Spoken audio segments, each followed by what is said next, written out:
पाकिस्तान में बैंकों की सरमायाकारी डिपॉजिट से भी तजावज़ कर गए। स्टेट बैंक की जानिब से जारी एदाद-ओ-शुमार के मुताबिक दिसंबर 2025 में बैंकों के डिपॉजिट 5.8% बढ़कर 37,431 अरब रुपए हो गए और इन 12 माह में बैंकों के डिपॉजिट 23.6% बढ़े।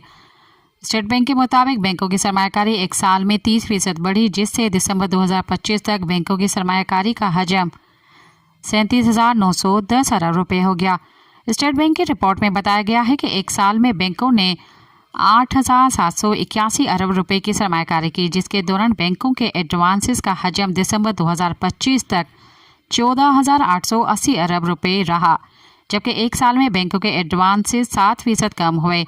एडवांस टू डिपॉजिट तनासिब 53% से कम होकर 39.8% पर आ गया। सब्सक्राइब कयो अवामी न्यूज़ HD के ताज़ा तरीन ख़बरुन ला ॾिसंदा रहो अवामी न्यूज़ HD।